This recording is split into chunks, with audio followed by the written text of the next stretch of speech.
على سيد الرسل وخاتم الأنبياء وعلى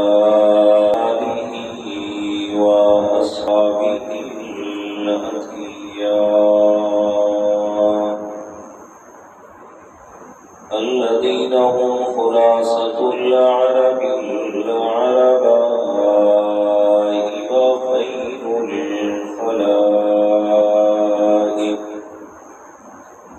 وخير الخلائق بعد الأنبياء.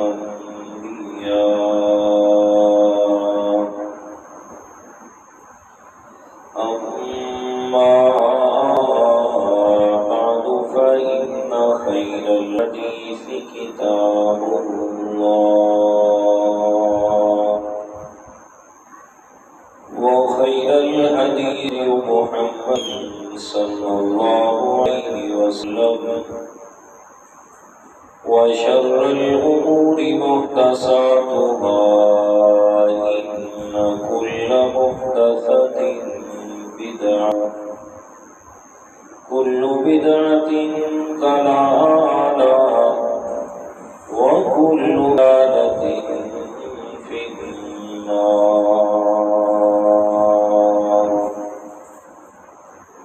أعوذ بالله من الشيطان الرجيم.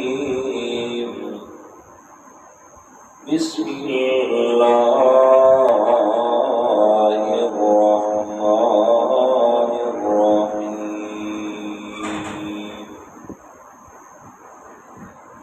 يا أهل الكتاب لم تحاجون في إبراهيم وأنزلت التوراة والإنجيل إلا من بعده أفلا تعقلون. ها أنتم هؤلاء حاججتم فيما لكم به علم فلا تحاجون فيما ليس لكم به علم والله يعلم وأنتم لا تعلمون. ما كان إبراهيم يهوديا ولا نصرانيا ولكن كان حنيفا مسلما وما كان من المشركين. إن أولى الناس بإبراهيم للذين اتبعوه وهذا النبي والذين آمنوا والله ولي المؤمنين. ودت طائفة من أهل الكتاب لو يضلونكم وما يضلون إلا أنفسهم وما يشعرون. يا أهل الكتاب لم تكفرون بآيات الله وأنتم تشهدون. يا أهل الكتاب لم تلبسون الحق بالباطل وتكتمون الحق وأنتم تعلمون. صدق الله العظيم. اللهم صل على محمد وعلى آل محمد كما صليت على إبراهيم وعلى آل إبراهيم إنك حميد مجيد. اللهم بارك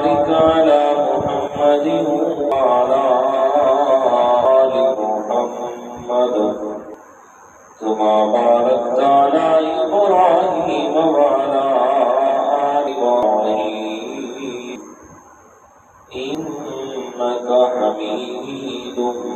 مجيد سبحانك لا علم لنا إلا ما علمتنا إنك أنت العليم الحكيم اللهم مقلب القلوب ثبت قلبي على دينك اللهم منور القلوب نور قلوبنا بالقرآن بسم الله گرامی قدر سامعین المخلصین الموحدین دوستو بزرگوں عزیز ساتھیوں آج کا ہمارا درس قرآن اللہ تعالیٰ کی رحمت اور عنایت سے سورہ آل عمران کی آیت نمبر 65 سے شروع ہو رہا ہے۔ پچھلے درس قرآن میں یہاں تک بات ختم کی تھی کہ نجران کا جو عیسائیوں کا وفد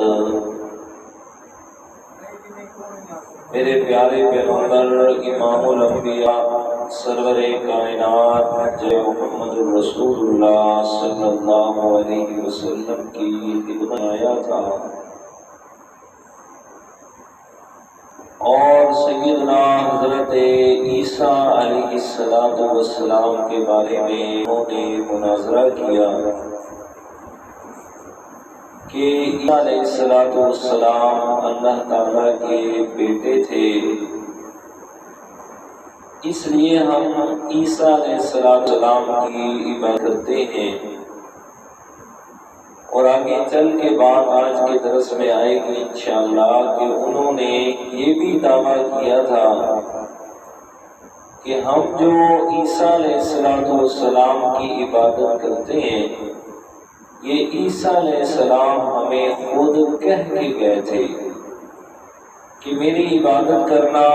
اور میرے جانے کے بعد مجھے اللہ تعالیٰ کا شریک بنا لینا۔ باسوں کو باسا انہوں نے دلائل دیے، میرے پیارے پیغمبر صلی اللہ علیہ وسلم نے ان کے سارے دلائل کو رد فرما دیا، اور جب سارے دلائل ان کے بیکار چلے گئے، اپنی بات کو ثابت نہ کر سکے، تو آخر میں اللہ تعالیٰ نے حکم فرما میرے پیغمبر آپ انہیں توبہ کی دعوت دیں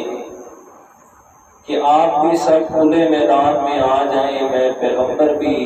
اپنے خلفاء کو، ان کے اہل و عیال کو، اپنے اہل و عیال کو سب کو لے کر کھلے میدان میں آ جاتے ہیں، اور پھر اللہ تعالیٰ سے یہ دعا کرتے ہیں کہ ہم میں سے جو بھی جھوٹا ہے اس پر اپنی لعنت برسا دے۔ اس بات سے وہ پیچھے ہٹ گئے اور پھر اس بات کو انہوں نے قبول کیا کہ ہم جزیہ دیں گے، لیکن ہم ایمان لانے کے لیے تیار نہیں ہیں۔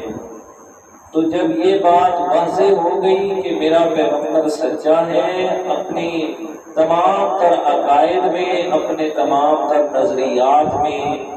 اس کی سچائی کا ثانی اور ہمسر کوئی نہیں، تو اس پر اللہ تعالیٰ نے ایک ایسی بات بیان کرنے کا حکم فرمایا کہ وہ اس بات پہ آ جائیں، یعنی یہود و نصارہ، کہ جو احکامات اور جو عقائد تورات اور انجیل اور قرآن مجید میں بالکل ایک جیسے اللہ تعالیٰ نے بیان فرمائے سو اسی پر اتفاق کر لیں تو بات چل جائے۔ تو آیت نمبر 64 میں اللہ تعالیٰ نے اس بات کا حکم ارشاد فرمایا کہ اس بات پہ آ جائیں وہ احکامات، وہ نظریات کہ جس میں آپ اور ہم یعنی یہودیت بھی، نصرانیت بھی اور اہل اسلام بھی تمام تر متفق ہیں، اور وہ کیا چیز ہے کہ اللہ نعبد الا اللہ ولا نشرک بہ شیئا، کہ صرف ایک اللہ تعالیٰ کی عبادت کریں اور اللہ تعالیٰ کی ذات و صفات میں کسی ایک ذرے کو بھی شریک نہ کریں۔ فرمایا یہی حکم میں نے تورات میں بھی دیا، انجیل میں بھی دیا، اور اسی بات کا حکم میرا پیارا پیغمبر صلی اللہ علیہ وسلم بھی آپ کو سنا رہا ہے۔ تو چلو اسی بات پہ ہی اتفاق کر لیتے ہیں کہ اللہ تعالیٰ کی ذات و صفات میں کسی کو شریک نہ کیا جائے۔ وَلَا يَتَّخِذَ بَعْضُنَا بَعْضًا أَرْبَابًا مِن دُونِ اللَّهِ، اور اللہ تعالیٰ کے ساتھ کسی اور کو اپنا رب نہ بنایا جائے۔ تفسیر جمل والوں نے مانا کیا، فرمایا قَالُوا يَسْجُدُونَ لَهُمْ، کہ اللہ تعالیٰ کے علاوہ کسی اور کو سجدہ نہ کیا جائے، چاہے وہ سجدہ تعظیم کا ہو یا چاہے وہ سجدہ عبادت کا ہو، فرمایا ہر ایک سجدے کے لیے اللہ تعالیٰ کو ہی حقدار مانا جائے اور سمجھا جائے۔ تو جب یہ بات فرمائی اور ساتھ میں فرمایا کہ فَقُولُوا اشْهَدُوا بِأَنَّا مُسْلِمُونَ، اگر مان جائیں تو ٹھیک، نہیں مانتے تو پھر واضح طور پہ آپ میرے پیغمبر فرما دیں، آپ نہ مانیں میں تو اپنے رب کا فرما بردار اور مسلمان ہی بن کر رہنے والا ہوں۔ جب یہاں تک بات ہو گئی انہوں نے انکار کر دیا کہ جی ہم تو نہیں مانتے، یہ جو آپ موافقت کی باتیں، یہ اتحاد کی باتیں کرتے ہیں تو ہم اس بات کو ماننے کے لیے تیار نہیں ہیں۔ اور یہ بات آیت کریمہ سے واضح طور پر سامنے ہو گئی کہ دنیا کائنات کے اندر جتنے بھی مذاہب ہیں، جتنے بھی نظریات رکھنے والے لوگ ہیں، اگر تمام کے تمام متحد ہو سکتے ہیں تو وہ صرف اور صرف قرآن و حدیث کے جھنڈے کے نیچے، صرف اور صرف دین اسلام کے نیچے، کہ دین اسلام کے علاوہ اور کوئی بھی دنیا میں مذہب ایسا نہیں ہے کہ جس پر آ کر تمام لوگ متفق ہو جائیں، متحد ہو جائیں۔ اس لیے کہ دین اسلام کو اللہ تعالیٰ نے دین فطرت بنایا ہے، یعنی ہر ایک انسان کی فطرت جو اللہ نے بنائی ہے، فطرت سلیمہ، یعنی جو صحیح سالم عقل و شعور رکھنے والا انسان ہے، وہ جب قرآن کو پڑھتا ہے تو اس کا دل، دماغ، اس کا ضمیر، اس کا عقل، اس کا شعور اس بات کی گواہی دیتا ہے کہ یہ جو احکام قرآن نے بیان کیے یقیناً یہ صرف مسلمانوں کے نہیں بلکہ ساری انسانیت کی فلاح کے لیے ہے۔ تو اس لیے دین اسلام کے علاوہ دنیا میں کوئی اور ایسا مذہب نہیں ہے کہ جس پر اتفاق و اتحاد ممکن ہو سکے۔ اس لیے اللہ تعالیٰ نے یہ آیت کریمہ اس میں یہ احکام نازل فرما دیے کہ دین اسلام کے علاوہ کسی اور مذہب پر، کسی اور دین پر تمام تر انسانیت کا اتفاق ممکن ہی نہیں ہے۔ بہرحال جب یہود و نصارہ نے، وہ جو نصرانی آئے تھے، انہوں نے اتفاق اور اتحاد سے انکار کر دیا، تو اس کے بعد اللہ تعالیٰ نے ان پر ان کی عادات کی وجہ سے، ان کے نظریات کی وجہ سے، ان کے جھوٹ اور غلط بیانیوں کی وجہ سے چند ایک شکوے کیے ہیں۔ یعنی اللہ تعالیٰ شکوہ کر رہے ہیں کہ دیکھو ایک طرف میری عنایات دیکھو، میری نعمتیں دیکھو، میں نے اپنا پیغمبر تم میں بھیجا، اور دوسری طرف اپنی ضد کی وجہ سے عادتیں بھی دیکھو کہ ایک ماننا نہیں ہے، اور دوسرا پھر پیغمبر کے بارے میں، دین اسلام کے بارے میں طرح طرح کے جھوٹے پروپیگنڈے بھی کرنے، طرح طرح کی جھوٹی باتیں جو ہے وہ اس پیغمبر کی طرف، دین اسلام کی طرف منسوخ کرنی ہے۔ تو اللہ تعالیٰ نے تقریباً 5 شکوے کیے ہیں یہود و نصارہ پہ، اہل کتاب پہ، کہ تم پر میں اللہ تعالیٰ کے احسانات تھے، پھر اپنے جھوٹ بھی دیکھو کہ کیسے تم پیغمبر کے بارے میں اور پھر اپنے انبیاء کرام کے بارے میں بھی تم کیسے اور کس طریقے غلط بیانی سے کام لیتے ہو۔ تو آج کا جو ہمارا سبق ہے سو وہ ان شکووں سے شروع ہو رہا ہے جو اللہ تعالیٰ نے یہود و نصارہ پر 5 شکوے کیے ہیں۔ دیکھیے گا قرآن مجید کا اندازہ۔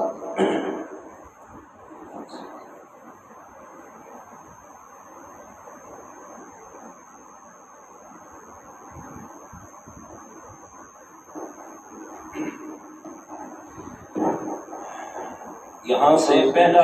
شکوہ شروع ہو رہا ہے۔ اعوذ باللہ من الشیطان الرجیم، بسم اللہ الرحمن الرحیم۔ یا اہل الکتاب لم تحاجون فی ابراہیم وما أنزلت التوراة والإنجيل إلا من بعده أفلا تعقلون۔ فرمایا ہے اہل کتاب کیوں جھگڑتے ہو ابراہیم علیہ السلام کے بارے میں، اور نہیں نازل ہوئی تورات اور انجیل مگر ابراہیم علیہ السلام کے بعد۔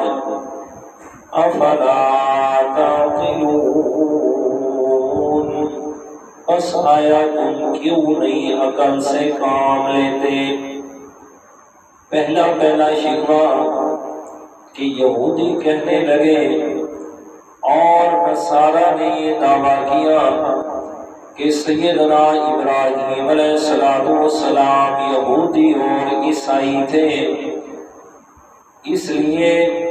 یہ پیغمبر اگر اپنے آپ کو سچا کہتا ہے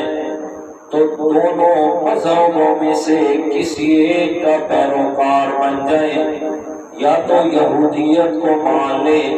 یا پھر عیسائیت کو قبول کر لے، اس لیے کہ یہ پیغمبر بھی اپنی نسبت حضرت ابراہیم علیہ السلام سے لگاتا ہے،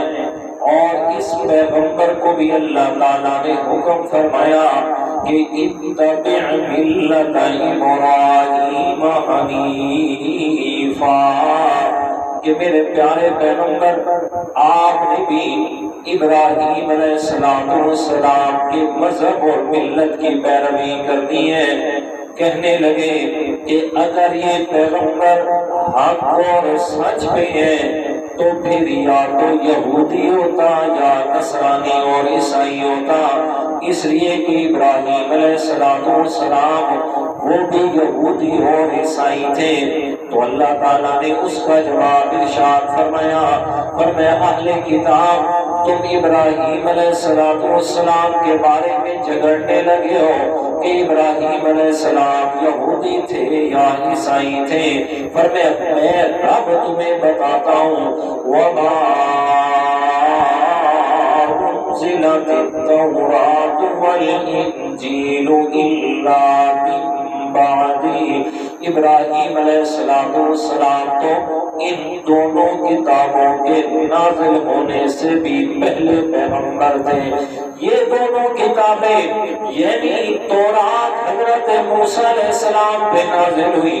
اور انجیل حضرت عیسیٰ علیہ السلام پہ نازل ہوئی۔ ابراہیم علیہ السلام کی یہ دونوں آگے نسل میں پیغمبر بنے، یہ انہی کے خاندان میں پیغمبر بن کے آئے ہیں۔ فرمایا ابراہیم علیہ السلام تو ان دونوں کتابوں کے نازل ہونے سے پہلے دنیا سے چلے گئے۔ افلا تعقلون، بھلا ایک پیغمبر موجود بھی نہیں ہے اور وہ کتابیں ان کے دور میں ہیں بھی نہیں، تو بھلا یہ کیسے کہا جا سکتا ہے کہ وہ ان کتابوں پہ ایمان لائے تھے؟ افلا تعقلون، فرمایا بھلا عقل سے کام نہیں لیتے ہو؟ صاحب جلالین نے مانا کیا، فرمایا اے بطلان قولکم افلا تعقلون،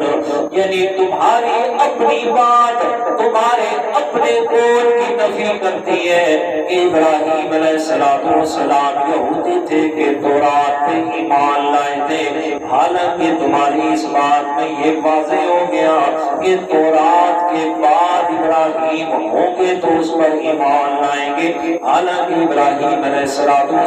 تو پہلے دنیا سے چلے گئے۔ ابراہیم علیہ السلام کے دو بیٹے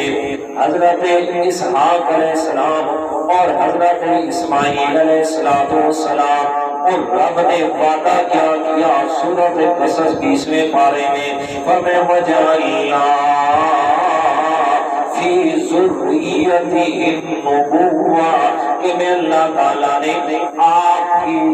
نسل کے اندر نبوت کو رکھ دیا ہے۔ کیا مطلب؟ میرے ابراہیم وہ جو آپ نے اپنی ساری زندگی میں اللہ تعالیٰ کی محبت میں امتحانات میں گزاری ہے، میں نے اس کا صلہ یہ دیا کہ سارے انبیاء کرام آپ کے بعد جتنے بھی آنے وہ آپ کی نسل میں سے بھی اللہ تعالیٰ نے مبعوث فرمانے ہیں۔ حضرت اسحاق علیہ السلام، ان کے بیٹے حضرت یعقوب علیہ السلام، پھر ان کے آگے حضرت یوسف علیہ السلام، اور اس طرح آگے نسل چلی ہے حضرت عیسیٰ علیہ السلام تک۔ یہ سارے بنی اسرائیل کے پیغمبر بشمول حضرت موسیٰ کے، بشمول حضرت ہارون علیہ السلام کے، حضرت زکریا علیہ السلام، حضرت یحییٰ علیہ السلام، حضرت عیسیٰ علیہ السلام تک یہ سارے پیغمبر حضرت اسحاق علیہ السلام کی نسل سے آئے،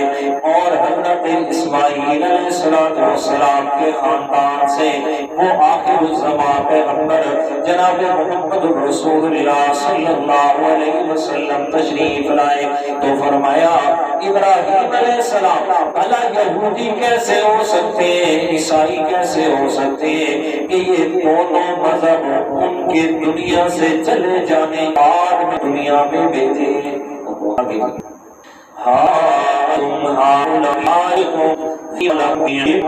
فَلِمَ تُحَاجُّونَ فِيمَا لَيْسَ لَكُمْ بِهِ عِلْمٌ۔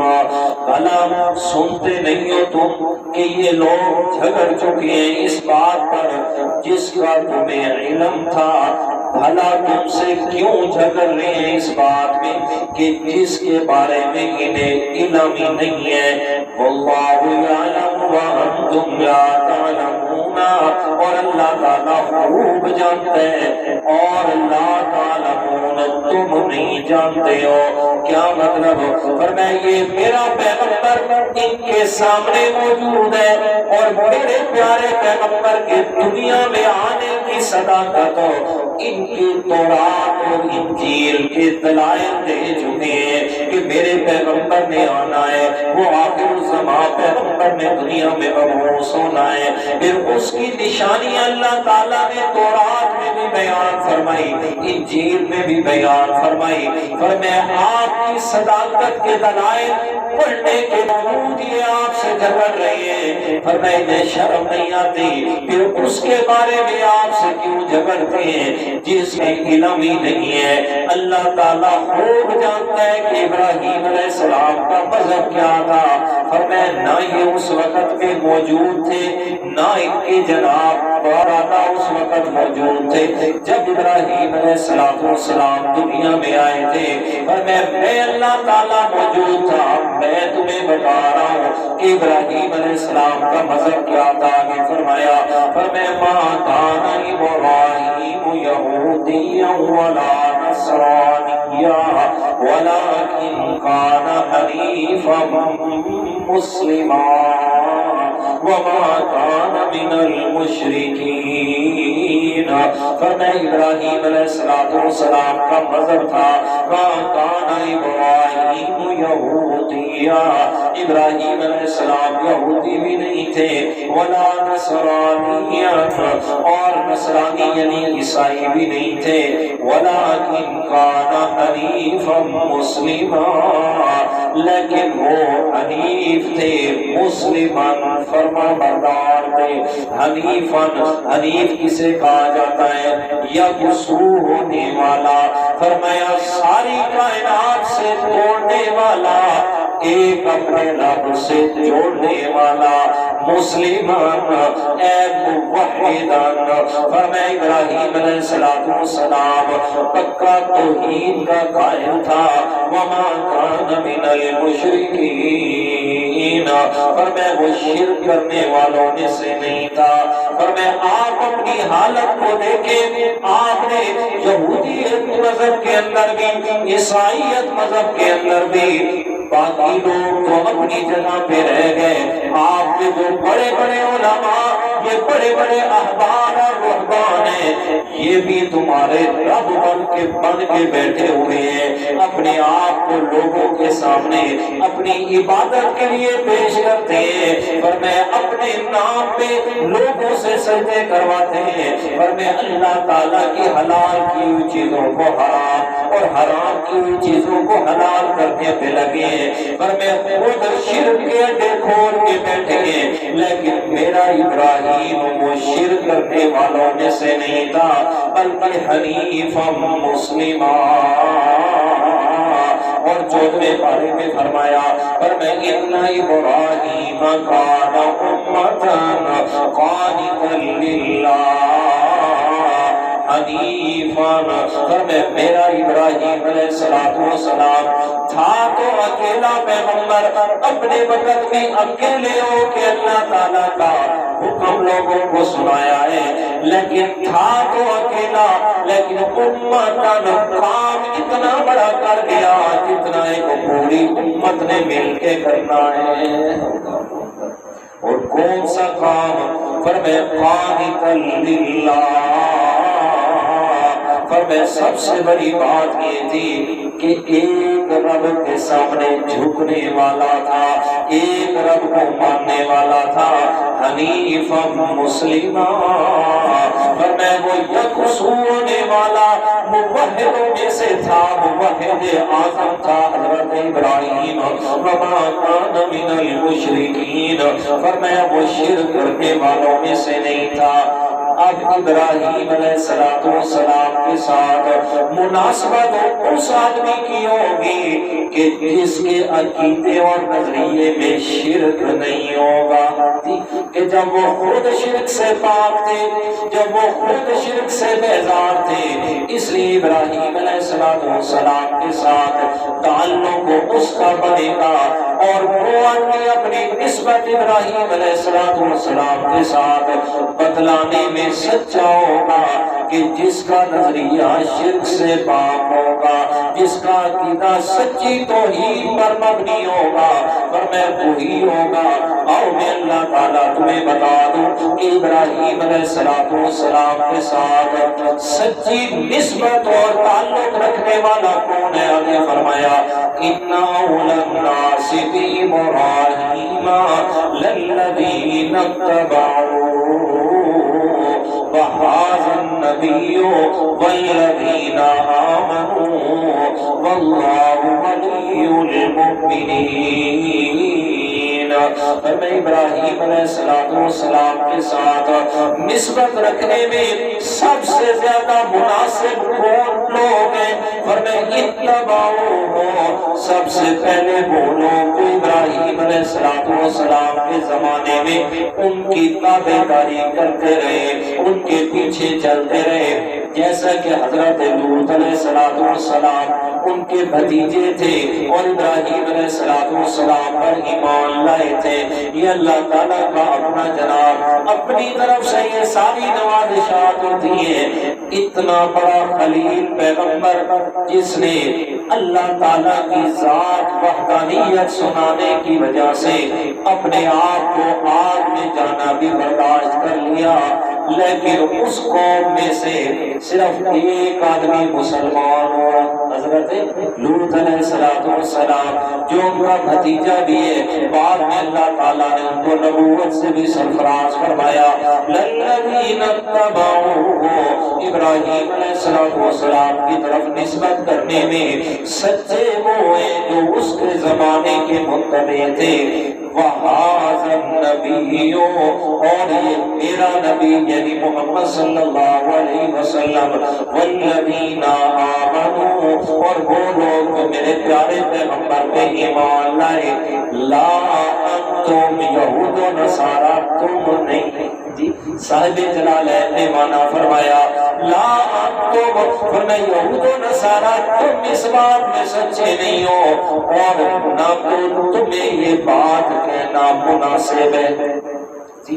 سچے بھی نہیں ہو اور تمہیں یہ بات کہنا مناسب بھی نہیں ہے۔ کیوں نہیں ہے؟ اس لیے کہ تم خود شرک میں مبتلا ہو اور تم خود جو ہے وہ شرک کرتے بھی ہو، شرک کی دعوت بھی دیتے ہو۔ آپ نے السلام کی زندگی کا آخر میرے پیارے پیغمبر بالکل آخری باتیں آپ نے السلام نے کیا فرمایا؟ فرمایا اللہ مولا موت کی سختیوں میں میری مدد فرمانا، موت کی ان حالات کے اندر میں پیغمبر پر رحمت والا معاملہ فرمانا۔ آگے فرمایا امت کے بارے میں، فرمایا الصلاۃ وما ملکت ایمانکم، نماز کا خیال کرنا، نماز کا خیال کرنا، اور ان لوگوں کا جو تمہارے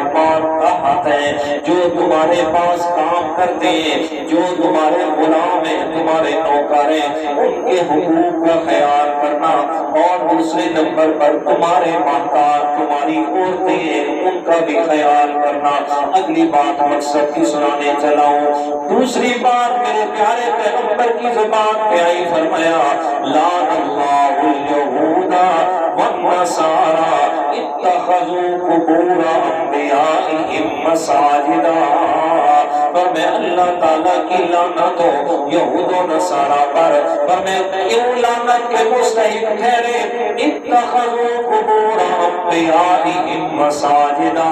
پر میں اس لیے کہ انہوں نے اپنے انبیاء کرام کی قبروں کو سجدے کیے تھے۔ اتخذوا قبور انبیائہم مساجدا،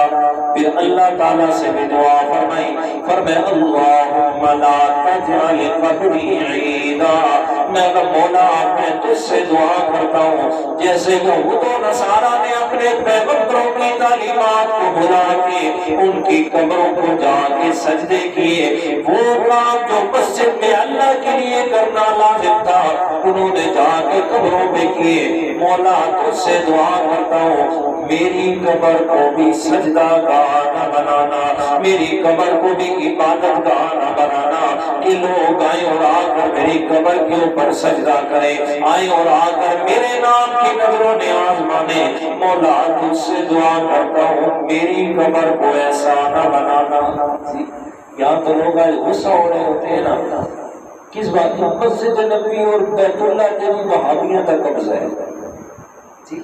کہتے اتھے وہابیوں کا قبضہ ہے۔ میں نے کہا میرے پتروں یہ تمہاری اپنی قسمت ہے کہ اپنے گھر کا اقتدار اللہ جسے دے دے، یہ تمہارا اپنا نصیب ہے۔ اسی بات کو آپ سمجھ لیں کہ بھئی جہاں سے دین شروع ہوا تھا، جی مکہ اور مدینہ پاک سے جہاں سے دین اسلام شروع ہوا، اب جہاں سے جو بات شروع ہو رہی ہے وہاں پہ تو اثر نہیں ہے جی، اور باقی جناب ہزاروں میل دور آگے وہاں اصل دین ہے اور وہاں اصل دین نہیں ہے۔ گل تبوک نہ دی گئی، ہم کیا ہم یہ کہہ سکتے ہیں نا بھئی آپ کا اپنا مقدر نصیب ہے، آپ کی اپنی ساری باتیں آپ اپنے نصیب پہ روئے اور اپنی جہالت پہ روئے، نصیب پہ نہیں، وہ بات میں نے غلط کہہ دی، آپ اپنی جہالت اور ضد پہ روئے کہ ہم ضد پہ اڑے ہوئے بات کو سمجھنا نہیں ہے، اپنی جہالت اور لاعلمی پہ روئے کہ جناب ہم عالم ہو کے بھی جاہل بن کے بیٹھے ہیں۔ اللہ اکبر اللہ اکبر۔ یہ میرے رب نے اپنے پیغمبر کی دعا کو قبول فرمائے اور ایسے لوگوں کو وہاں اقتدار دے دیا کہ کسی کی جرأت نہیں کہ وہاں جا کے صرف سر کی جھکا لے۔ میں اکثر بات سنایا کرتا ہوں کہ 2019 میں ہم گئے نا عمرے پہ، تو باب السلام سے ہم داخل ہوئے آپ علیہ السلام کے روزہ مبارک میں سلام کے لیے، درود پاک کے لیے، تو ایک آدمی پاکستان سے ہی تھا۔ جیسے ہم داخل ہو رہے ہیں صحیح سالم ٹھیک ٹھاک آ رہا تھا، بالکل ٹھیک ٹھاک، جیسے داخل ہوئے ہیں نا تھوڑے سے چلے پتہ نہیں اس کو کیا وہ ایسے ویسے یا رسول اللہ میں آ گیا، میں پتہ نہیں کیا فنکاری آ گیا۔ خدا کا نام ہے آپ سلم ادب کا مقام ہے، بالکل سیدھا ٹھیک ہے چل، یہ بے ادبی ہے۔ قرآن مجید کی آیت بھی یہ لکھی ہوئی ہے لا ترفعوا اصواتکم فوق صوت النبی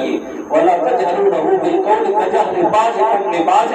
ان تحبط اعمالكم وانتم لا تشعرون۔ ذرہ برابر کی بے ادبی ہوئی تو اللہ نے تمہارے اعمال ضائع کر دینے، ختم۔ ذرہ برابر کی بے ادبی اللہ کا بندہ سیدھا ٹھیک ہے چلتا، لیکن نہیں، وہ سامنے شرطہ دیکھ رہا تھا، آگے کھڑا تھا، وہ اس کے سارے کرتوت دیکھ رہا تھا۔ وہ جیسے قریب آیا نا، اس نے پہلے تو اسے ادھر کر کے دوسری لائن میں کر دیا۔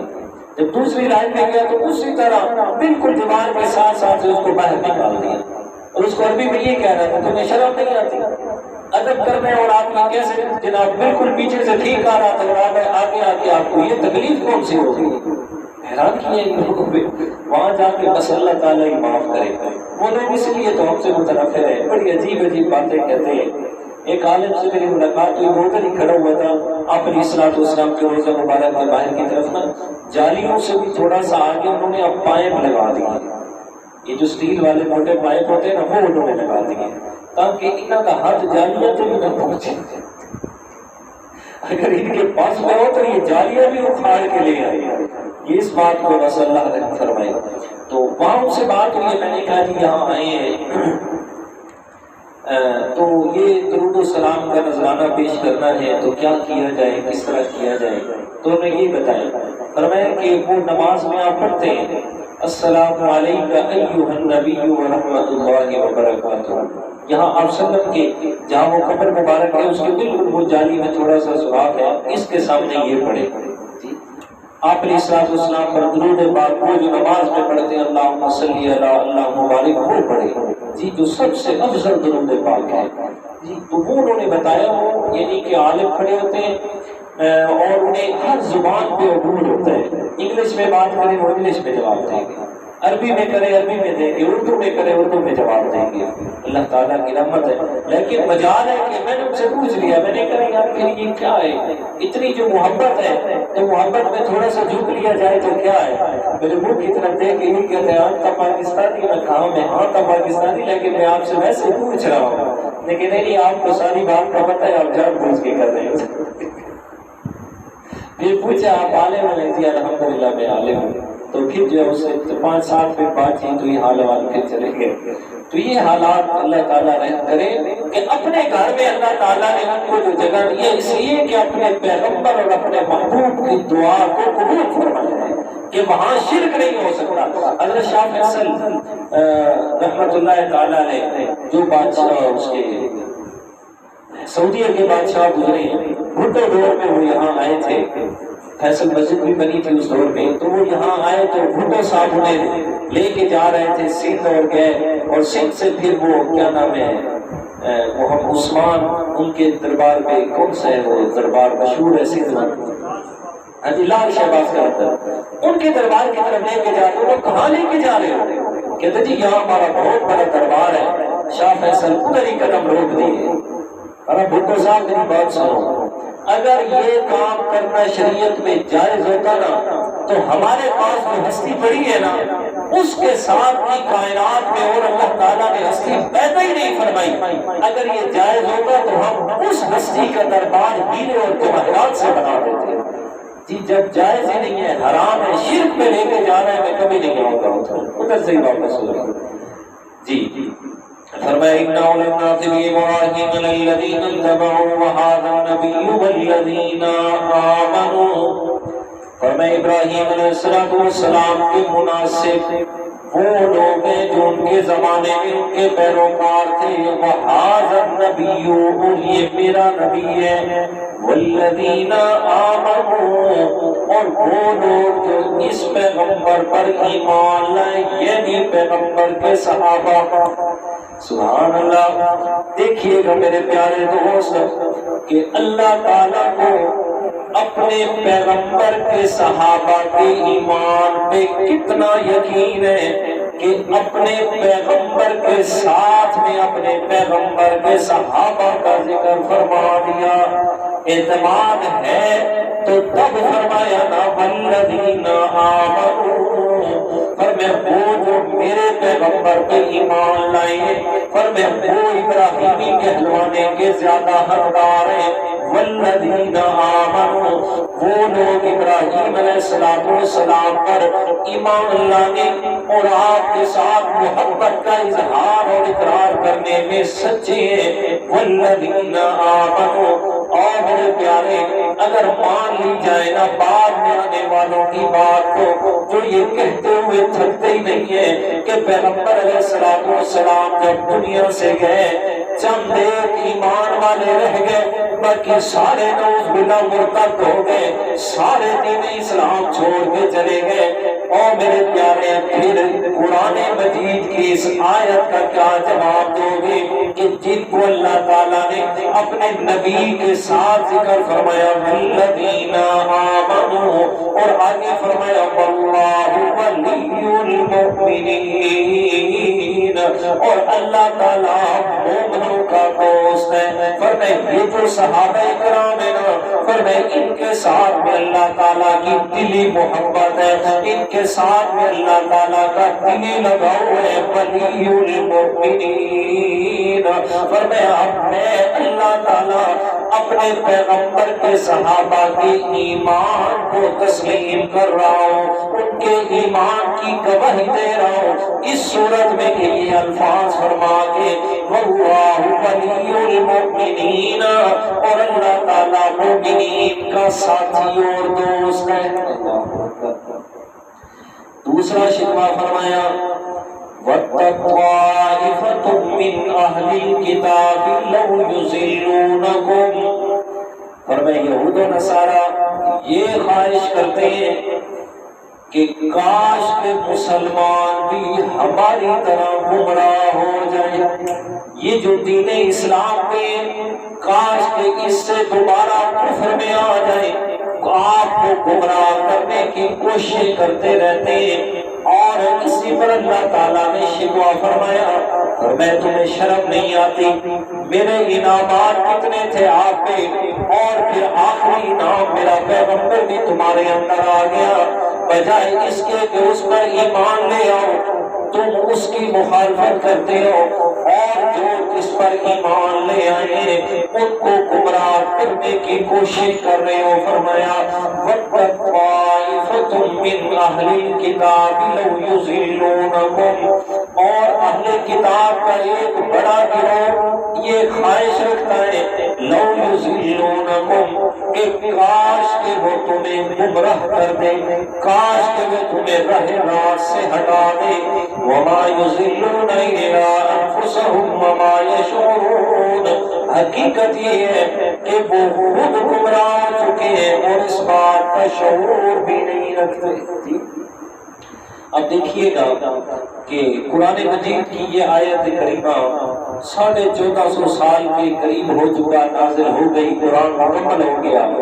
کہ رب نے اس میں واضح فرما دیا کہ یہود و نصارہ یہ ہمیشہ چاہتے ہیں کہ مسلمان راہ راست سے ہٹ جائیں، اور ہمارے تو بڑے بڑے بشیر بھی وہی ہیں، ہم نے تو اپنے آقا اور مالک اور خدا بھی انہیں بنایا ہوا ہے، اور ساتھ میں یہ بھی ہمارا دعویٰ ہے کہ اگر ان کے ساتھ ہمارا تعلق برقرار نہیں رہتا تو یہ سب ہمارے میں نہیں، جی ہمارا تو نظام بھی نہیں چلتا ان کے بغیر، اور پھر وہ بھی ایسے ان لوگ کے بیٹھے ہیں۔ آپ کو میں ایک مثال دے دوں، مثلا اب جو پاکستان پہ قرض ہے، اربوں خربوں روپے میں قرض ہے، اس قرض کی ضرورت عام آدمی کو تو ہے ہی نہیں۔ کیا ضرورت ہے عام آدمی کو؟ کوئی بھی ضرورت نہیں۔ ایک یہ بات، دوسری طرف یہ بات ہے کہ وہ لوگ جو قرض دیتے ہیں تو ساری کی ساری شرائط قرض میں عوام پر پابندیاں لگانے کی کیوں لگاتے ہیں کہ جی بجلی مہنگی کر دو، تیل مہنگا کر دو، ڈیزل مہنگا کر دو، فلاں مہنگا کر دو، کیوں؟ وہ عوام کی ضرورت ہے، وہ ایسی پابندیاں کیوں نہیں لگاتے؟ اگر ہمارے خیر خواہ جو ہیں تو یہ کیوں نہیں لگاتے کہ جناب ایک جو 18ویں اسکیل کا افسر ہے تو اس کی جتنی بھی مراعات ہیں وہ ختم کر دو، تو یہ کیوں نہیں لگاتے؟ تو اس سے یہی سمجھ آئی نا کہ انہوں نے جو اوپر ہمارے بٹھائے ہوئے ہیں، پالے ہوئے ہیں، وہ ان کے پالتو لوگ ہیں، وہ ان کے پالتو لوگ ہیں، ٹھیک ہے، جو انہوں نے بٹھائے ہوئے ہیں، تو ان کی مراعات کا ختم نہ کرنا یہ اس بات کی دلیل ہے کہ وہ چھوٹے بڑے بہن بھائی ہیں، اور عوام پر تنقید لانا یہ اس بات کی دلیل ہے کہ وہ یہ چاہتے ہیں کہ یہ عام لوگ بھی اسی طرح ہو جائیں جیسے ہم نے اپنے پاؤں کو کیا ہوا ہے جی، لو یذلونکم، کہ یہ بھی اسی طرح کیا ہو جائے، گمراہ ہو جائے۔ اور یاد رکھیے گا یہ میرے رب کا قانون فطرت ہے کہ امیر لوگ جلدی گمراہ ہوتے ہیں، غریب آدمی کو ایمان سے محبت ہوتی ہے۔ حضرت ابو سفیان ابھی مسلمان نہیں ہوئے تھے، اور ایک بادشاہ میں ایک بادشاہ کے سامنے کھڑے تھے، اور بادشاہ نے ان سے پوچھا، یہ بات پوچھی کہ آپ کے علاقے میں ایک آدمی نے نبوت کا دعویٰ کیا ہے؟ انہوں نے کہا جی بالکل کی ہے۔ بہت سارے سوال کیے، ان میں سے ایک سوال یہ بھی تھا، اس نے کہا یہ بتائیں کہ اس نبی کے ماننے والے غریب لوگ ہیں یا امیر لوگ ہیں؟ نے کہا کہ اس کو ماننے والے غریب ہیں۔ اس نے کہا اگلا سوال یہ ہے کہ جنہوں نے اس پیغمبر کو مانا ہے کوئی ان میں سے پیچھے ہٹا ہے، کوئی دوبارہ کفر میں گئے؟ انہوں نے ابو سفیان نے کہا جی کفر میں جانا تو دور کی بات ہے، جسم کے ٹکڑے کروا دیتے ہیں لیکن ایمان کو نہیں چھوڑتے۔ تو بادشاہ نے کہا بالکل پہلے پیغمبروں کے اندر بھی اللہ تعالیٰ کا یہی قانون رہا ہے کہ اس پیغمبر کو ماننے والے سب سے پہلے غریب لوگ ہوتے ہیں اور دوسرے نمبر پر جان دے دیتے ہیں، کبھی ایمان کا سودا نہیں کرتے۔ اس لیے غریب آدمی کو ایمان پیارا ہوتا ہے جی، اور بس باقی تو اللہ ہی کرے۔ ہاں لو یذلونکم، یہ چاہتے ہیں کہ تم بھی اسی طرح گمراہ ہو جاؤ جیسے ہم گمراہ ہیں۔ وما یضلون الا انفسهم وما یشعرون، فرمائے حقیقت یہ ہے کہ یہ خود گمراہ ہیں، ان میں اس بات کا شعور بھی نہیں ہے۔ آگے فرمایا یا اہل الکتاب لم تکفرون بآیات اللہ وانتم تشہدون، اے اہل کتاب لم تکفرون بآیات اللہ، کیوں انکار کرتے ہو اللہ تعالیٰ کی آیات کا؟ اے لما تکفرون بما فی کتابکم من ان الدین عند اللہ الاسلام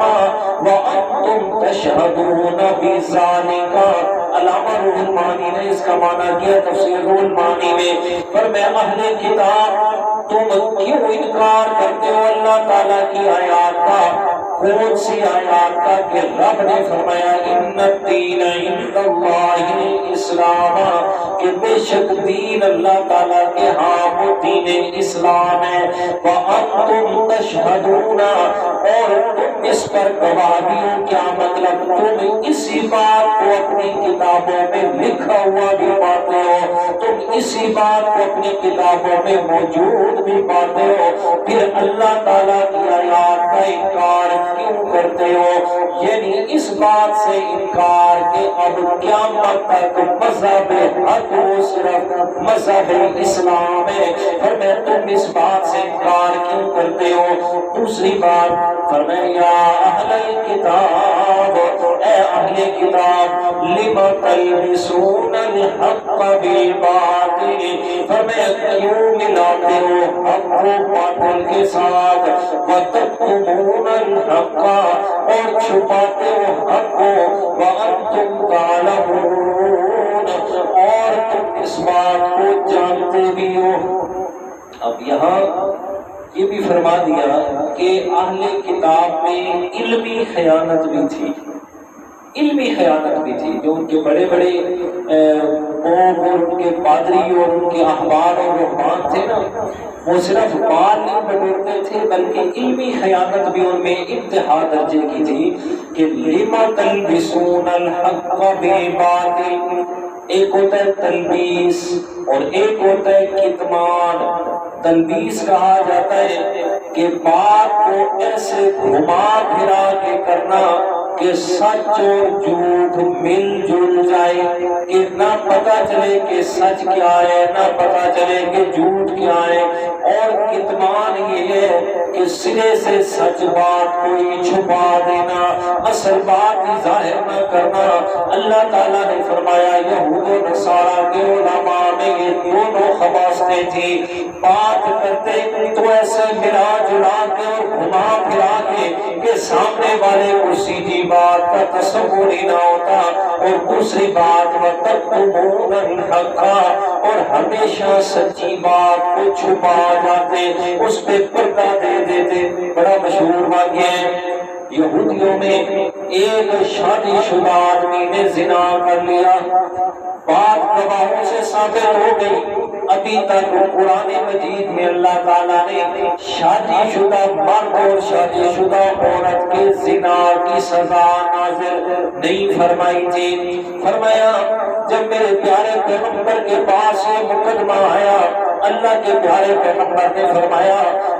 دیکھیے تورات بھی رب کی نازل کردہ کتاب ہے، آپ کی اپنی کتاب جو ہے وہ لے آؤ، اور اس کتاب میں جو بات لکھی ہے اسی پہ فیصلہ فرما دیتے ہیں۔ میرے پیارے پیغمبر نے ان کے بڑے بڑے علماء، کعب بن اشرف، عبداللہ بن سلام جیسے بڑے بڑے علماء جو تھے، ان کو بلا لیا۔ یہ کعب بن اشرف تورات لے کے آیا۔ اب بات کیا تھی؟ وہ جو یہودیوں کا آدمی زنا کرنے والا تھا، جس کی گواہوں سے بات ثابت ہو گئی کہ اس نے منہ کالا کیا ہے، وہ یہودیوں کے بڑے قبیلے میں سے تھا۔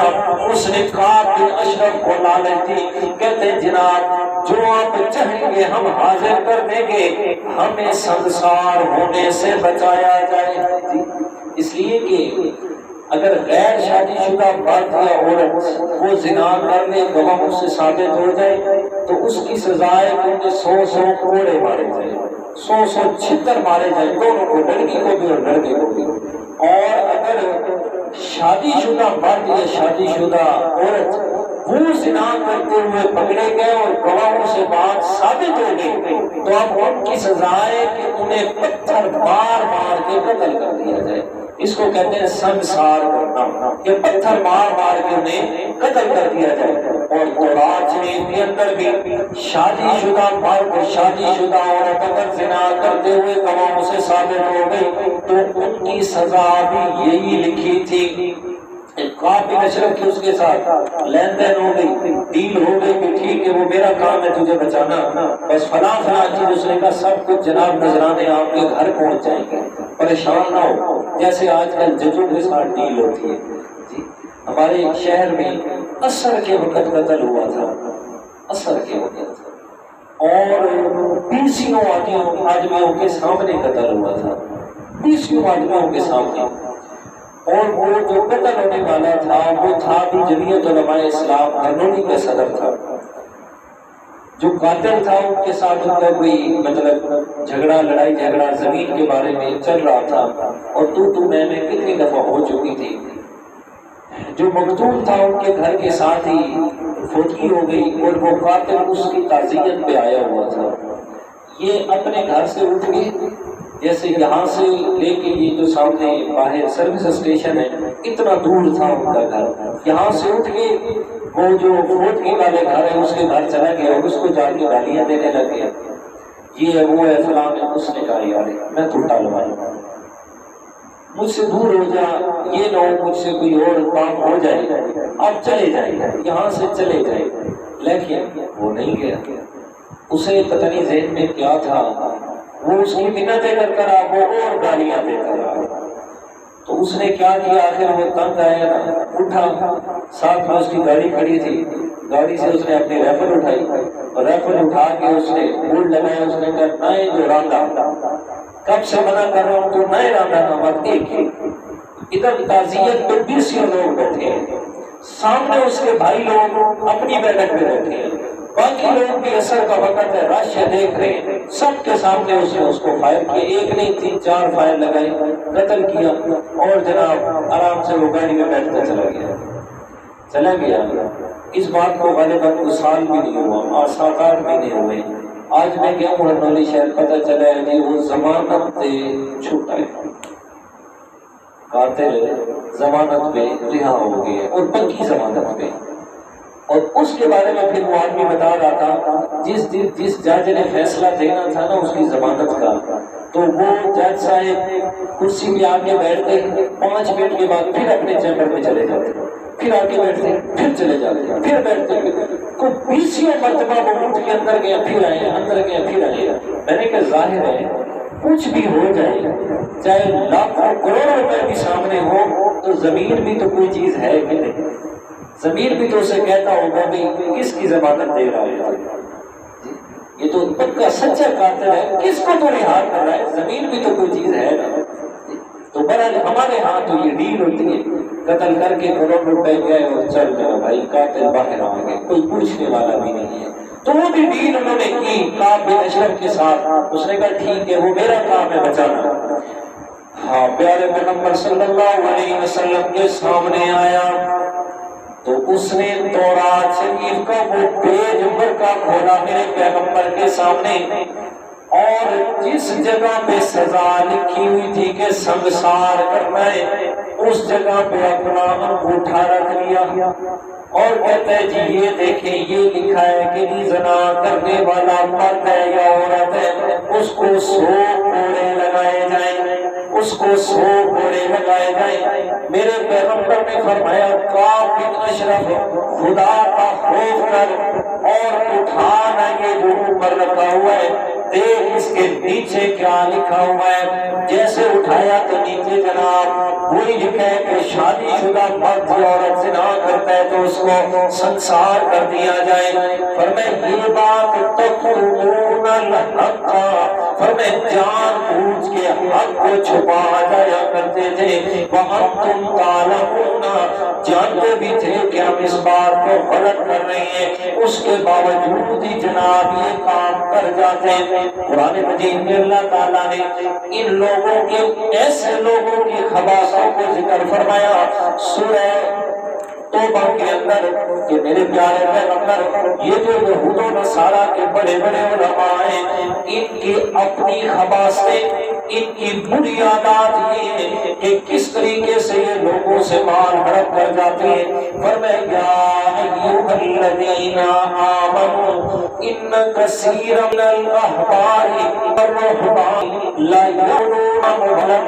بالمعروف ویصدون عن سبیل اللہ۔ فرمایا ایمان ہے ہم ان کے بڑے بڑے احبار اور رہبان، بعض ایسے جو لوگوں سے غلط طریقے سے مال بٹورتے ہیں، غلط طریقے سے ان کا مال کھا جاتے ہیں، وَيَصُدُّونَ عَن سَبِيلِ اللَّهِ۔ مقصد کیا ہوتا ہے کہ ان لوگوں کو سیدھے راستے سے ہٹائے رکھنا ہے، جی ان کو اسی کام پہ لگائے رکھنے کے لیے سادے نام دی نظر نیاز دیتی رکھو تو تھوڑے بیڑے پار ایک جناب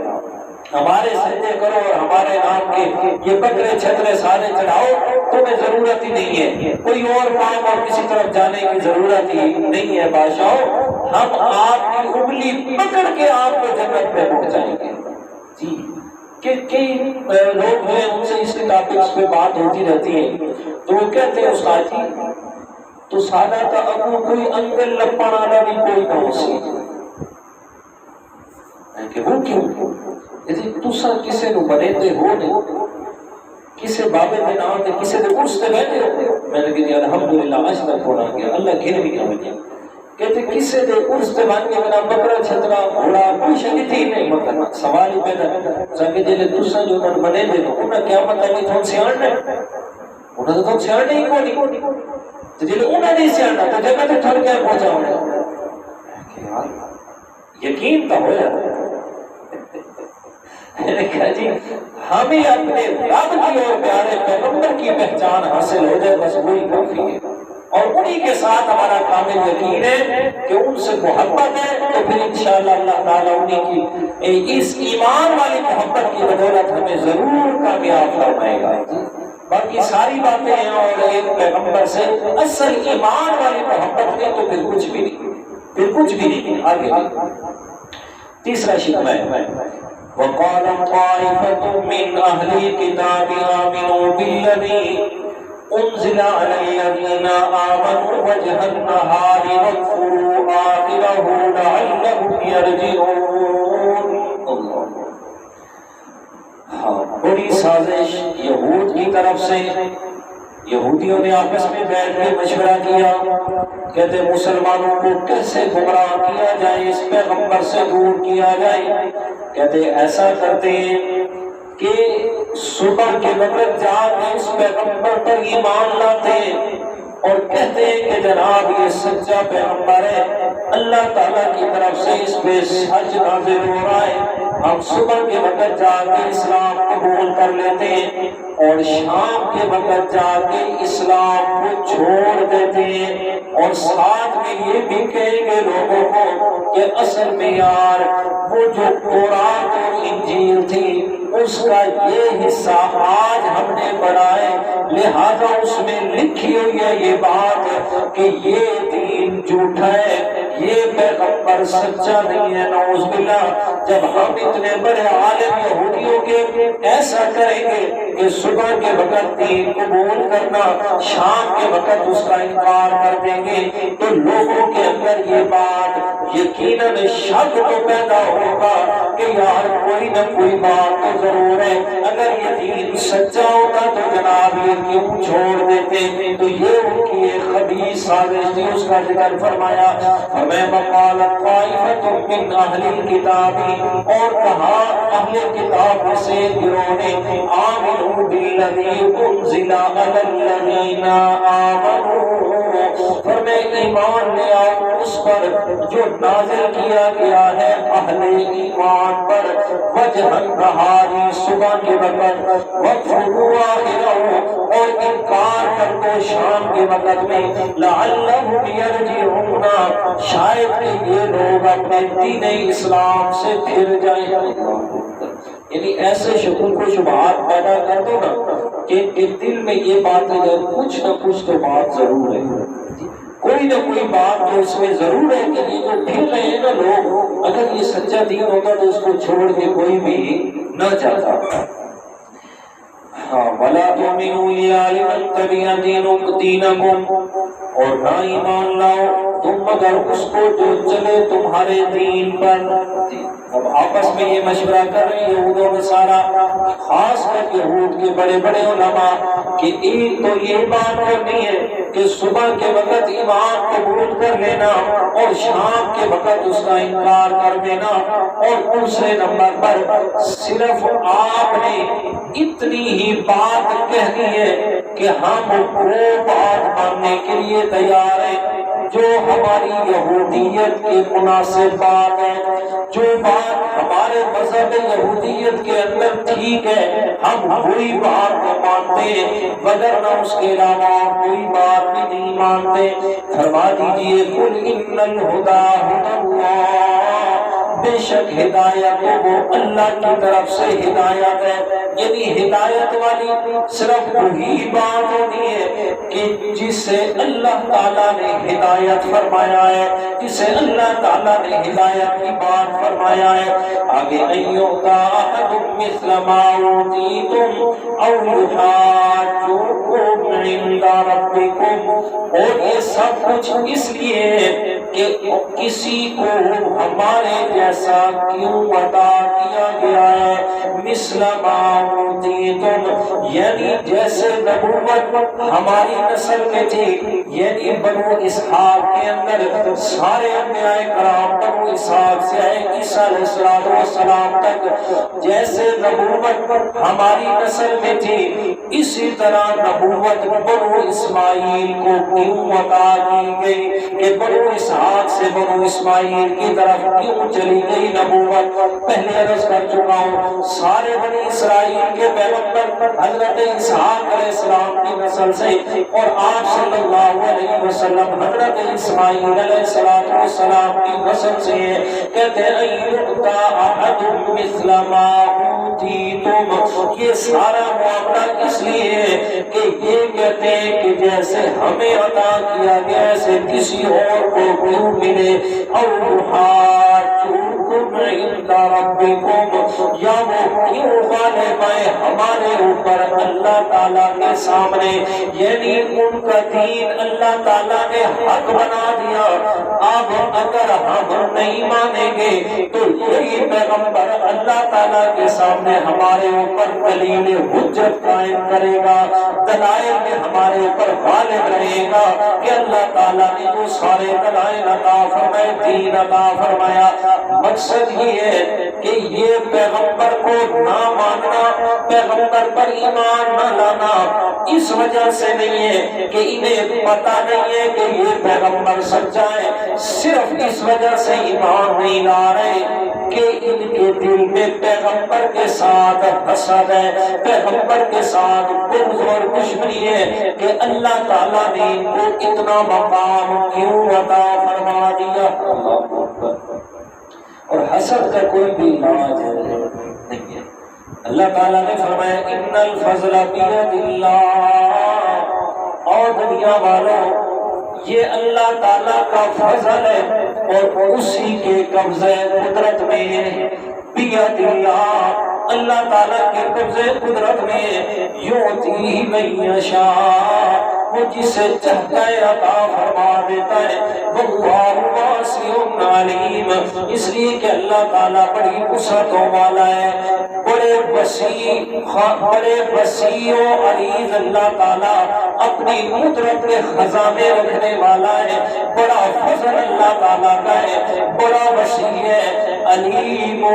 لیکن علم والا بھی ہے، جانتا ہے کہ کسے عطا کرنا ہے، کسے کتنا فضل اپنا دینا ہے، یختص برحمتہ من یشاء، فرمائے اپنی رحمت سے مختص فرما دیتے ہیں جسے چاہتا ہے، واللہ ذو الفضل العظیم، اللہ تعالیٰ بڑے فضل والا ہے۔ کیا مطلب؟ فرمائے تمہارا یہ اعتراض میرے پیغمبر پہ بنتا ہی نہیں ہے، اس لیے کہ یہ نبوت کا عطا کرنا اور صرف نبی نہیں بلکہ خاتم النبیین بنانا، صرف نبی نہیں بلکہ امام الانبیاء بنانا، فرمایا کامل رسالت والا بنانا، کامل دین والا بنانا، فرمایا یہ میرا فضل ہے اور اسے میں چاہتا ہوں عطا فرما دیتا ہوں۔ فرمایا آپ کے یہ حسد بنا کیا کام آئے گا کہ میں اللہ تعالیٰ نے مکہ میں یتیم کہلوانے والا، جس کا مکہ میں کوئی بھی ساتھ دینے والا ہے، میں رب کی رحمت میں چاہا،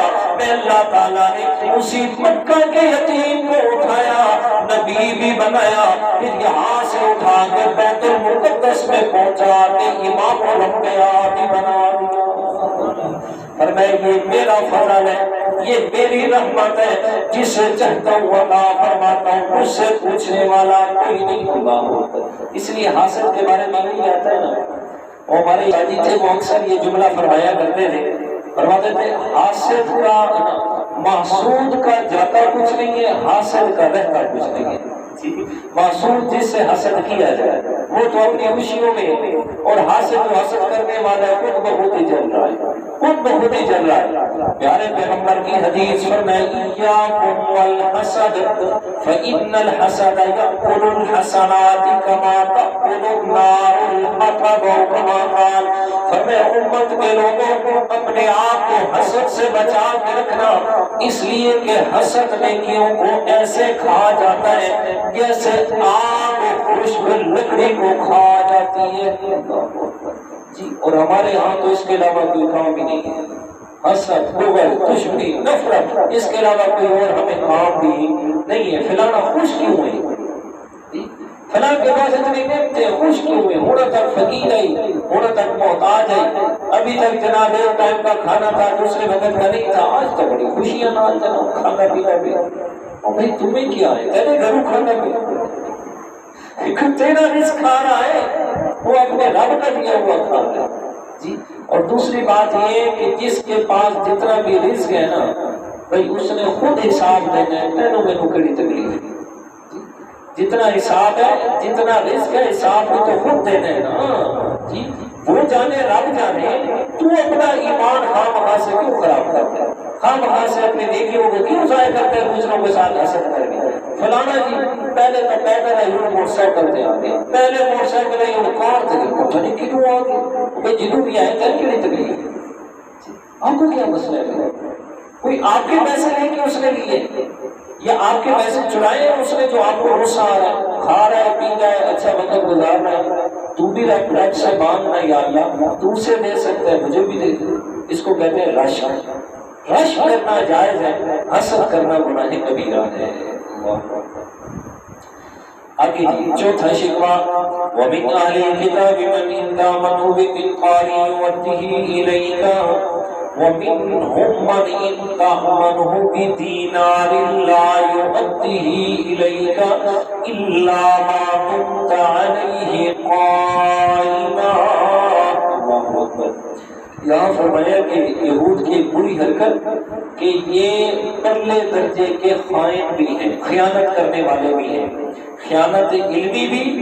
اور خیانت خزانہ بھی، یعنی ان کے پاس اگر امانت رکھی جائے تو یہ اس کو چھوڑتے نہیں فرمایا۔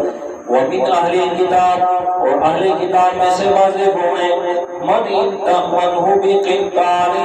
اگر ان کے پاس امانت رکھی جائے بڑا خزانہ یُؤَدِّهِ إِلَيْكَ وہ اسی طرح واپس لوٹا دیتے ہیں جیسے رکھا تھا۔ وَمِنْهُمْ مَنْ إِنْ تَأْمَنْهُ بِدِينَارٍ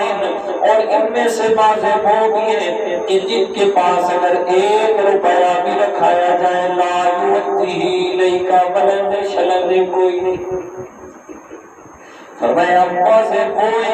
کہ جن کے پاس خزانہ رکھایا جائے تو وہ اسی طرح واپس لوٹا دیتے ہیں جیسا کہ حضرت عبداللہ بن سلام رضی اللہ تعالیٰ عنہ جو یہودیوں کے بڑے عالم تھے اور میرے پیارے پیغمبر پہ ایمان لا کے جناب اپنا نام صحابہ نے لکھوا دیا۔ اور ایمان بھی کیسے لائے تھے؟ اکثر عرض کرتا رہتا ہوں کہ میرے پیارے پیغمبر کے حسن میں بھی اللہ تعالیٰ نے معجزہ رکھا تھا، پر میں جو بھی سیدھی نیت سے اور دل کو صاف کر کے صرف دیکھ لیتا ایمان قبول کیے بغیر نہ رہتا۔ یہ عبداللہ بن سلام رضی اللہ تعالیٰ عنہ میرے پیارے پیغمبر ہجرت فرما کے مدینہ منورہ پہنچے، مسلمان استقبال کے لیے آئے۔ حضرت عبداللہ بن سلام کہتے ہیں میں بھی اپنی پھوٹی کے ساتھ آیا، کہتے دیکھے تو صحیح کہ کیسا پیغمبر ہے مسلمانوں کا، کہتے جیسے ہی دیکھا دور سے اللہ کے پیارے پیغمبر اونٹنی پہ سوار ہو کے آ رہے ہیں، جیسے ہی قریب آئے نا اور مسلمانوں نے نعرہ تکبیر بلند کیا، جیسے سب نے اللہ اکبر کہا میں نے بھی اللہ اکبر کہا ہے۔ کہتے میری بھوٹی مجھے کونی مار کے کہتی ہے عبداللہ بن سلام یہ تو مسلمانوں کو پیغمبر ہے، کوئی موسیٰ علیہ السلام تو نہیں آیا، پتہ نہیں سچا بھی ہے۔ میں نے فوراً اپنی بھوٹی کے منہ پہ ہاتھ رکھ دیا، کہتے خبردار اللہ جملہ نہ بولنا، اگلی بات نہ کہنا کہ جھوٹا بھی ہے، یہ نہ کہنا۔ کہتے مجھے کعبہ کے رب کی قسم ہے میں نے یہ الفاظ دہرائے، میں نے کہا بھوٹی جان صرف اتنی بات سمجھ آتی ہے اتنا حسین چہرے والا کبھی جھوٹا نہیں ہو سکتا۔ فرمایا اور صرف پہلا دیدار میرے پیغمبر کا اور مسلمان ہو گیا۔ یہ حضرت عبداللہ بن سلام رضی اللہ تعالیٰ عنہ فرمایا یہ کہ ان کے اندر اللہ تعالیٰ نے شروع سے ہی امانت کو رکھا تھا۔ اور دوسری بات ایک سمجھ آئی کہ اچھی بات اگر کسی دشمن میں بھی ہو تو اس کی بھی تعریف کرنی چاہیے،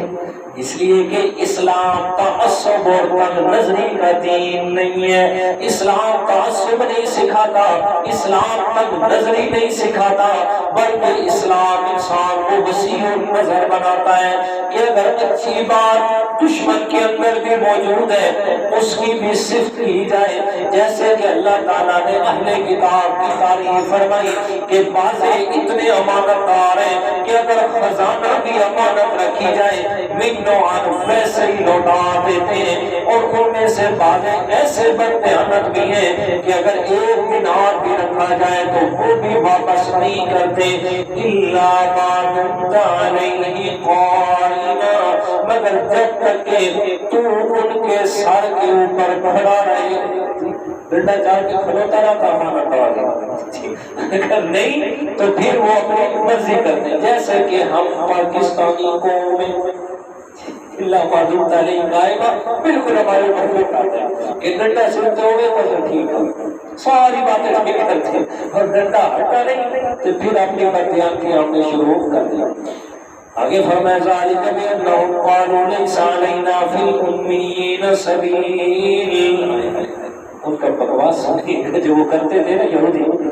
کہتے ہیں ہم ان کا مال اس لیے رکھتے ہیں، خیانت اس لیے کرتے ہیں کہ یہ جڑے مکہ والے مدینہ منورہ ہیں انہاں دا مال ساڈے تے حلال ہے۔ اللہ کیا کہتے ذالک بانہم قالوا لیس علینا فی الامیین سبیل،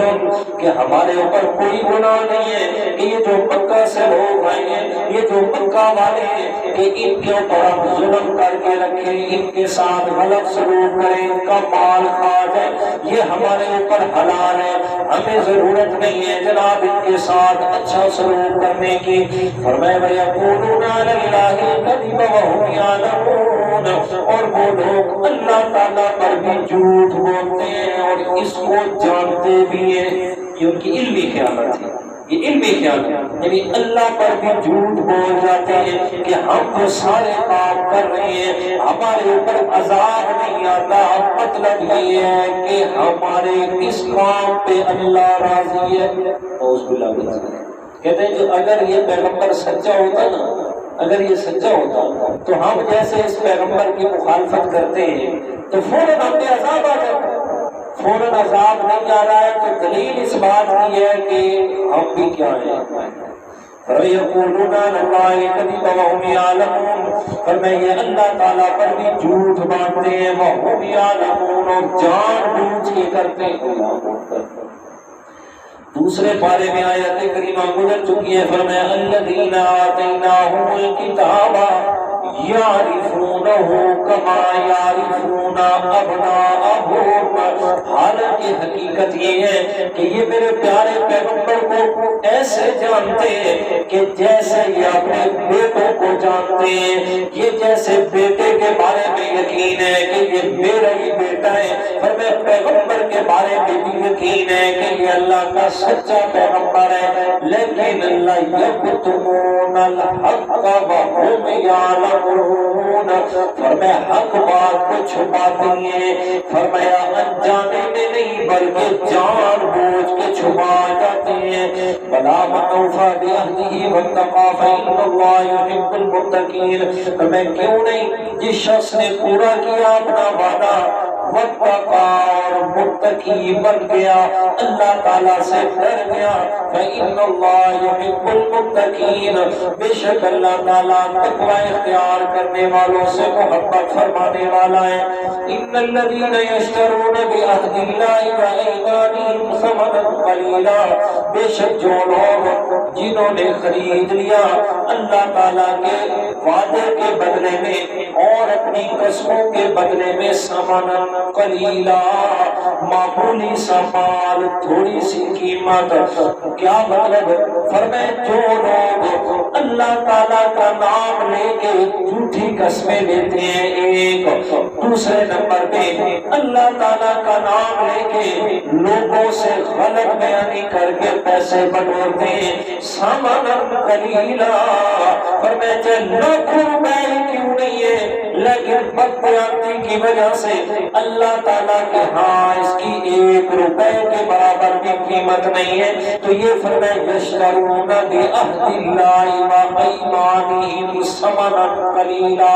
فرمائے جو لوگ اللہ تعالیٰ کا نام غلط استعمال کرتے ہیں، اللہ کے نام کی جھوٹی قسمیں لیتے ہیں، اور حدیث سے آگے سناتا چلیے، آگے سنیں، ثمنا قلیلا، فرمائے لاکھوں روپے انہوں نے اکٹھے کر لیے لیکن میں رب کہہ رہا ہوں اس کی کوئی بھی بھگت نہیں ہے۔ اب کیا ہوا؟ فرمائے جو لوگ جھوٹی قسمیں لیتے ہیں، قسمیں رب کے نام کی جھوٹ بول کھاتے ہیں، ان کا نقصان کیا ہوگا؟ فرمایا اولئک لا خلاق لهم فی الآخرہ،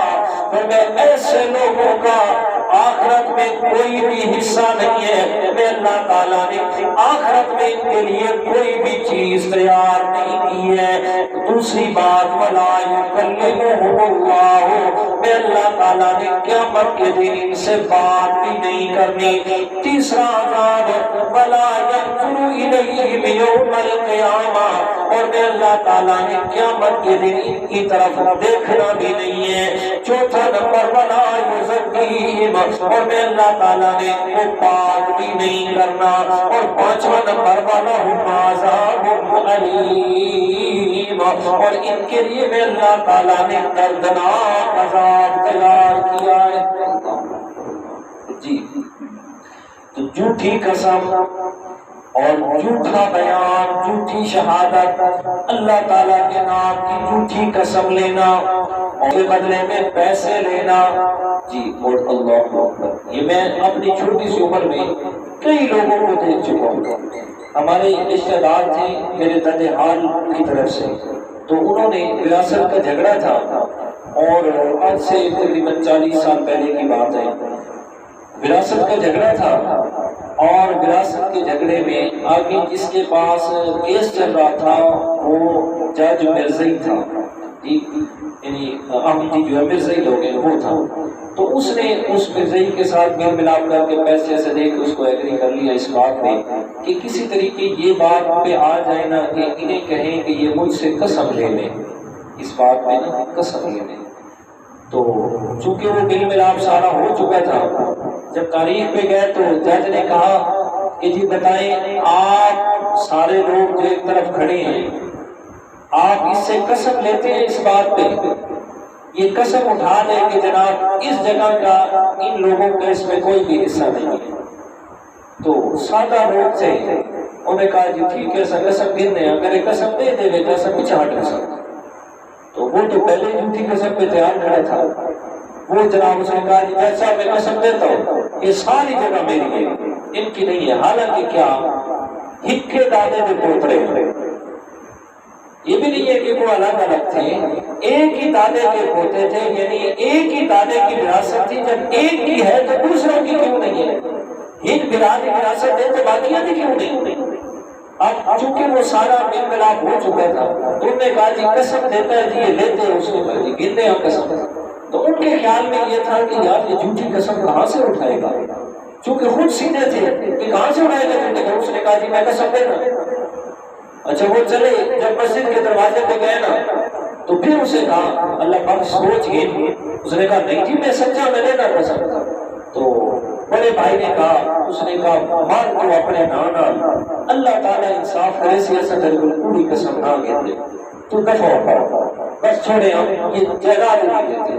انہوں نے باقی بھائیوں نے اپنے سارے بیٹوں کو سب کو منع کر دیا کہ جس طرف یہ جگہ اس طرف آپ نے جانا ہی نہیں ہے، اور جگہ تھی کمرشل مین بازار کی جگہ تھی، تقریباً 30 دکانیں اس وقت وہاں بنی ہوئی ہیں، 35 دکانیں،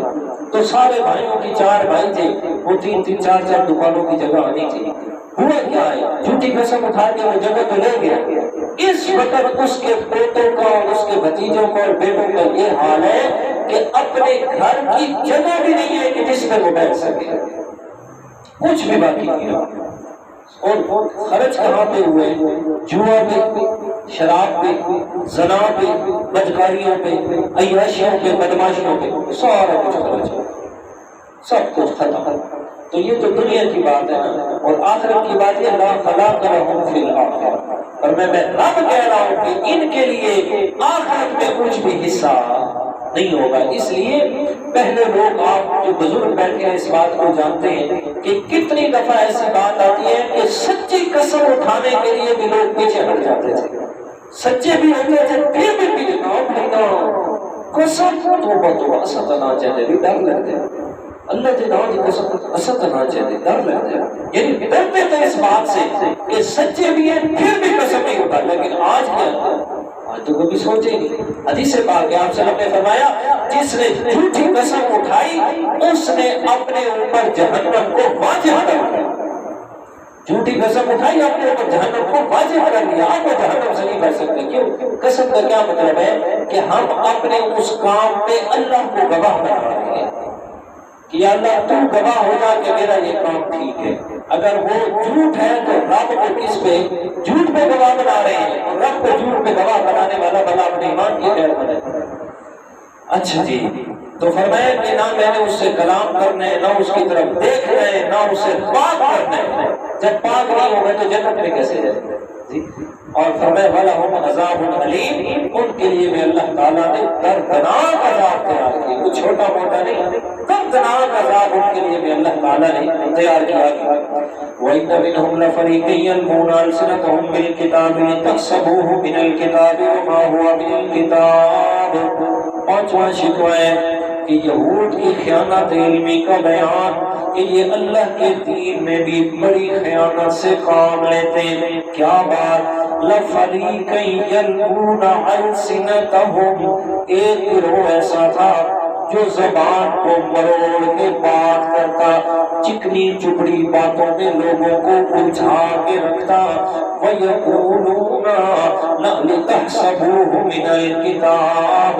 وَمَا هُوَ مِنَ الْكِتَابِ، اور یہ چکنی چپڑی باتیں اپنی طرف سے بتا کے بنا کے لوگوں کو سنا کے اپنی خطابت کا گرویدہ بنا کے کہتا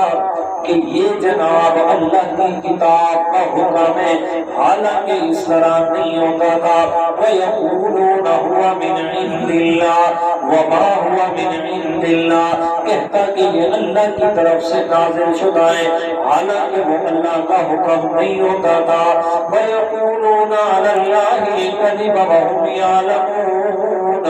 اور وہ لوگ اللہ تعالیٰ پر بھی جھوٹ بولتے تھے حالانکہ وہ اس بات کو جانتے بھی تھے کہ ہم کیا بول رہے ہیں، جھوٹ بول رہے ہیں۔ تو یہ یہود کی خیانت علمی کا بیان ہے کہ جان بوجھ کے اپنی طرف سے باتیں بناتے اور کہتے جی یہ تورات میں ہے، یہ اللہ کا حکم ہے، حالانکہ ویسا ہوتا نہیں تھا، اللہ پر بھی جھوٹ باندھتے تھے۔ اور میں یہ جان بوجھ کے ایسا کرتے، میں اللہ کو بھی انہوں نے نہیں چھوڑا، جیسے کہ وہ سورۃ المائدہ میں بھی ہے وقالت اليہود والنصارى نحن ابناء اللہ، یہ تو یہود و نصارہ کہنے لگے ہم خود اللہ کے بیٹے ہیں، ہم خود اللہ کے بیٹے ہیں، تو اللہ نے اپنے بیٹوں کو جہنم میں ڈال لیا، یہ کبھی بھی نہیں ہو سکتا۔ یہ فلی نہیں ہو سکتا، یہی ہے نا، بھلا اللہ اپنے بیٹوں کو عذاب دے، ایسا کبھی بھی نہیں ہو سکتا۔ اس لیے ہم ہی حق پر ہیں، چاہے ہمارے الٹے کرتوت ہیں چاہے سیدھے ہیں، جس طرح بھی ہیں، جنت سے پوری کرنا ہے، ہمیں جنت سے کوئی بھی روک نہیں سکتا۔ تو یہ ان کی خباستوں کا ذکر کیا، اور میں اپنے کرتوت دیکھو جنت بننے والا منہ ہے جی، کم از کم اپنا چہرہ تو بنا کے لاؤ نا، کہ اپنے اعمال اور افعال تو بنا کے لاؤ نا کہ جنت میں جانے کے حقدار تو ہو نا جی، کہ ایسا نہ ہو کہ ایسے افعال و اعمال کر کے آؤ کہ تمہارے آنے پر ایک طرف تو تمہارے لیے عذاب تیار ہو، دوسری طرف میں اللہ کی لعنت تم پر برس رہی ہو۔ تو فرمایا یقولون علی اللہ الکذب وہم یعلمون، اور تم اللہ تعالیٰ پر جھوٹ بولتے ہو، تم اس بات کو جانتے بھی نہیں، جان بوجھ کے اللہ تعالیٰ پر جھوٹ بولتے ہو۔ انشاءاللہ اس سے آگے نیکسٹ اتوار میں اگر زمین نے ساتھ دیا تو انشاءاللہ ہم شروع کریں گے آیت نمبر 79 سے، اور اس میں پیغمبر علیہ السلام بڑے بڑا شکوہ کیا اور بڑا اعتراض کیا